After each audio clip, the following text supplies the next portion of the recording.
Israel and Iran were countries separated by nearly 1,000 kilometers, which, from a geopolitical perspective, are not natural enemies. Why do they keep having conflicts? What exactly is the source of their grievances? And when did it all begin? Unlike the comprehensive hostility we see today, in the last century, the relationship between Israel and Iran was actually very good. After the founding of Israel, Iran was one of the very few countries in the Muslim world that adopted a non-hostile stance toward it. Although Iran never formally established diplomatic relations with Israel, the two countries still engaged in very close and substantial cooperation in various fields such as military, intelligence, and energy. For example, Iran played an important role in Israel's national energy strategy, the Israel-Iran oil pipeline project, which provided an alternative route for oil transport bypassing the Suez Canal, was jointly funded by Israel and Iran, each contributing half. This pipeline once supplied Israel with a stable flow of crude oil from the Persian Gulf. In addition, there were other collaborations such as the Flower Project missile development program between the two sides in the 1970s. However, the early cooperation between Israel and Iran was mainly based on shared realist interests, especially during the period from the 1950s to the 1970s when Arab nationalism was on the rise. The natural foundation for their alliance was provided by their non-Arab identities and their shared security concerns, resulting in a convergence of strategic interests. And once this fragile foundation of pragmatic cooperation disappeared, the relationship between the two became highly susceptible to challenges. So when did this turning point occur? This brings us to the Islamic Revolution, which completely changed the fate of Iran. In 1979, Khomeini, as a Shia religious leader, unified the public's multiple grievances against autocratic rule, westernization, and cultural division into a revolution centered on Islamic ideology. This revolution completely overthrew the pro-Western Pahlavi dynasty and established the Islamic Republic of Iran, a theocratic state. This revolution not only completely reshaped Iran's national structure, but also overturned the fundamental logic of its foreign strategy. Unlike the Pahlavi era, which relied on a nation-state narrative of reviving Persian civilization and national modernization, the new regime centered its legitimacy on a priestly mission and a religious utopia of liberating the oppressed. Yet, although the narrative approach changed, the logic of having an enemy remained necessary. So, in front of this new Iranian regime, who is its enemy? Apart from the many Sunni Islamic countries such as Saudi Arabia, the Arab states, and Egypt, which differ in sect and ideology, the main enemies of the new Iran are even more so the Western countries. These Western nations export decadent culture and secular ideas, corrupt the faith and moral order of the Islamic world, cause Islamic countries to lose control, and humiliate their people. As for Israel, being the most pro-Western country in the Middle East, especially the most pro-American and having once been a secret ally of the old regime, it was regarded by Khomeini as the little Satan, second only to the great Satan, the United States. Under Khomeini's rule, Iran actively sought to position itself as the moral leader of the Islamic world, promoting a pan-Islamist ideology centered on Shia theocracy, and was committed to breaking the existing Middle Eastern order through the export of revolution. This strategic objective, combined with its distinctly anti-American and anti-Israel stance, quickly led to intense friction between Iran and Israel. The 1982 Lebanon War marked the starting point where the ideological hostility between Iran and Israel evolved into a geopolitical confrontation. That year, Israel invaded Lebanon under the pretext of striking the Palestine Liberation Organization, which triggered a strong backlash from the region's Shia communities. Iran quickly seized this opportunity, sending members of the Islamic Revolutionary Guard Corps to southern Lebanon to support the formation of the Shia militant group Hezbollah, thereby expanding its influence in the Middle East and establishing a strategic check on Israel. Although the Lebanon War lasted just over 3 months and may not have seemed like a large-scale conflict, in reality it was a major turning point that changed the landscape of the Middle East, profoundly impacting the region's political, security, and ideological situation for decades to come. From Iran's perspective, after experiencing the benefits of supporting proxies to wage low-cost, high-return proxy wars, it began to comprehensively build its own network of proxy forces.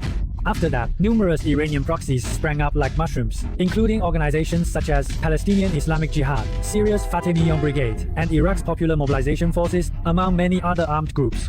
Together, they formed a network aimed at countering Israel and the United States, containing Sunni powers and ensuring Iran's security and strategic reach. Although Israel achieved a tactical victory in the Lebanon War by expelling the Palestine Liberation Organization, which had long harassed its northern border, Iran's deep involvement was something entirely unexpected. In fact, before the outbreak of the Lebanon War. Due to their historical alliance and the logic of a common enemy, there were still illusions within Israel that the new Iranian regime might return to a rational path. For example, during the Iran-Iraq War, Israel, driven by the shared strategic need to contain Arab nationalism, sold weapons and equipment worth hundreds of millions of dollars to Iran through third parties. However, this strategic vision was ultimately shattered on the battlefield in Lebanon. After that, Israel fully recognized the ideological nature of the new Iranian regime. As a result, the relationship between the two countries shifted from ambiguous hostility to institutionalized antagonism rooted in structure and ideology. Moreover, the rapid deterioration of relations with Iran added another layer of risk to Israel's geopolitical environment. However, thanks to strong support from the United States and its own comprehensive military strength, which far surpasses that of neighboring Middle Eastern countries, Israel has managed to maintain a relatively secure strategic position. It was not until Iran's secret nuclear weapons development program was exposed that this situation underwent a fundamental change.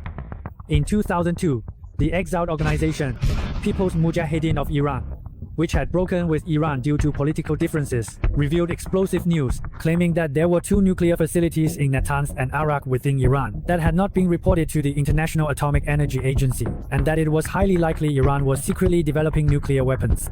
The moment this news was made public, it shocked global public opinion.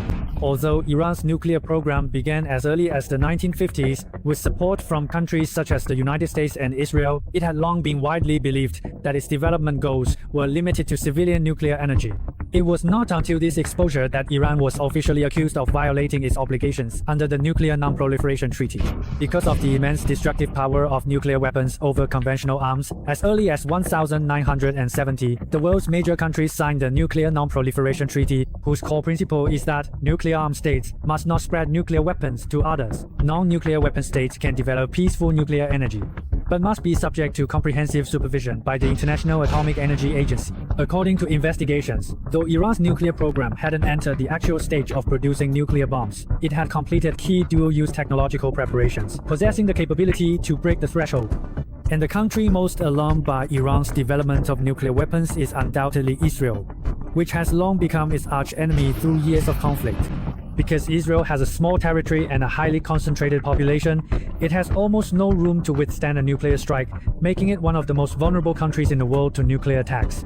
Therefore, from Israel's perspective, a nuclear-armed Iran represents an existential threat that it cannot tolerate. This is the case even though Israel itself has long pursued a policy of nuclear ambiguity.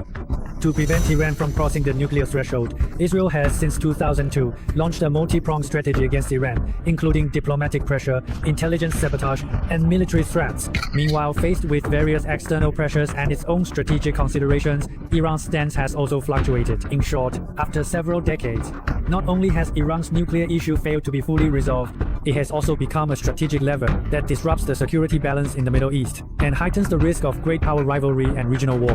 Recently, the renewed escalation of conflict between Iran and Israel is, at its core, yet another intensification of the long-standing struggle over Iran's nuclear issue. In fact, in recent years, every time Iran's nuclear program makes substantial progress, it always triggers a strong reaction from Israel. This includes the assassination of several Iranian nuclear physicists since 2007, who are widely believed to have been targeted by Israel's intelligence agency, Mossad, with the aim of delaying or even dismantling Iran's nuclear program. Unlike in the past, when confrontations were mostly limited to indirect, behind-the-scenes actions, the current standoff between Iran and Israel is becoming increasingly open, direct, and normalized.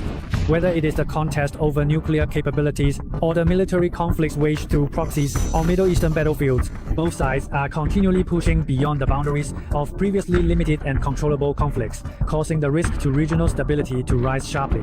What is even more concerning is that this trend is unfolding against the backdrop of a continuous decline in global security buffer mechanisms and the gradual fragmentation of regional order. Countries are increasingly uniting in their perceptions of security, while trust in rules and consensus within the international system is rapidly eroding. As a result, it seems that more and more countries in hostile relationships are inclined to resort to force to test each other's limits of tolerance. The ongoing deterioration of the Iran-Israel situation may not only be a microcosm of the Middle East predicament, but also a prelude to global order sliding into turmoil. How will people in the future look back on the 2020s of the 21st century? Will it ultimately be the final chapter of the collapse of the old world, or the prologue to a new cycle of disaster?